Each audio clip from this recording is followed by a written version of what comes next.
Bonjour, nous arrivons au terme de notre 8e semaine de confinement, mais nous arrivons au bout du tunnel et nous sommes heureux de pouvoir commencer à nous déplacer librement.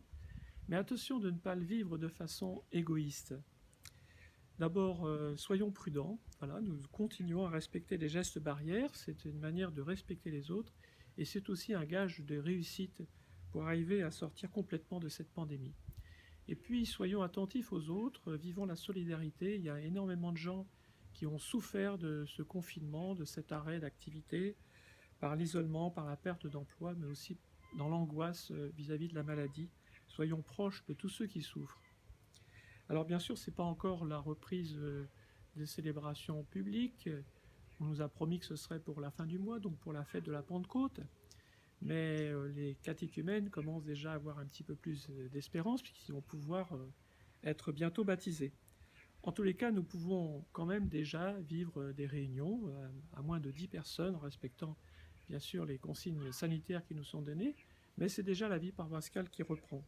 Et puis les églises sont ouvertes, nous pouvons venir y prier librement, et certaines paroisses proposent même l'adoration du Saint-Sacrement, qui permet déjà de vivre d'une certaine manière la communion eucharistique.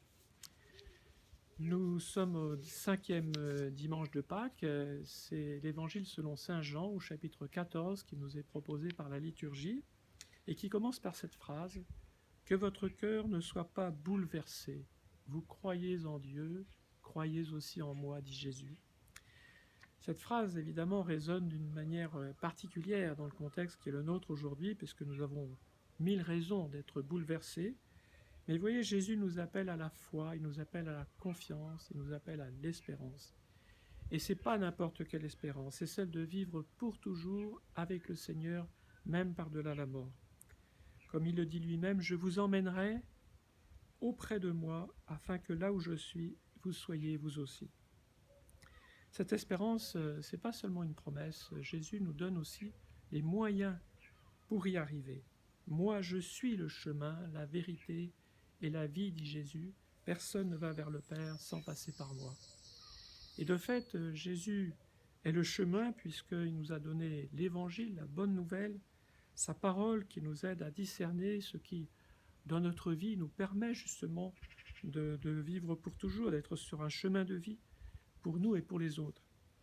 Bien sûr, il peut nous arriver de trébucher sur ce chemin, il peut nous arriver de nous en écarter, mais nous savons que lui, Jésus, ne cesse de nous tendre la main pour nous ramener sur ce chemin, pour nous accompagner par son amour miséricordieux. Et puis Jésus est la vérité.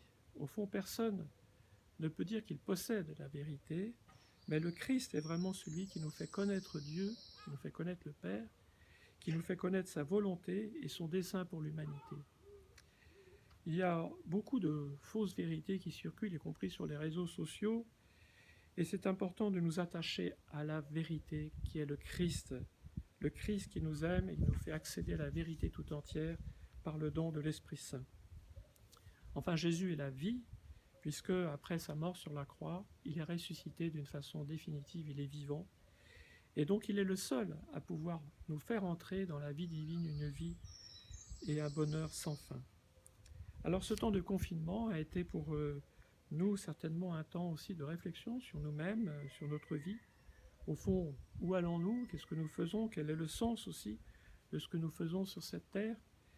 Et il a été aussi un temps de prière, de méditation, peut-être de la parole de Dieu, des Écritures, de la Bible. En ce mois de mai, bien sûr, nous n'avons pas encore de possibilité de célébrer de façon publique, mais profitons de ce temps-là, qui est un temps d'en faire un temps de préparation, un temps de conversion. Là, nous avons besoin aussi de demander pardon. Les églises sont ouvertes et il est possible dès maintenant de recevoir le pardon du Seigneur. Il suffit de se renseigner à la paroisse pour connaître les horaires. Et c'est une magnifique occasion d'un renouveau pour notre vie, de recevoir ce pardon du Seigneur.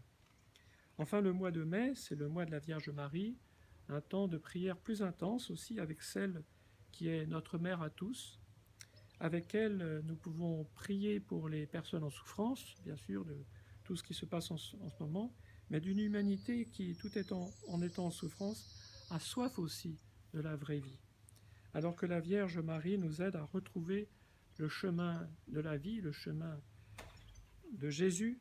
Et je vous souhaite à tous un bon dimanche et une bonne semaine.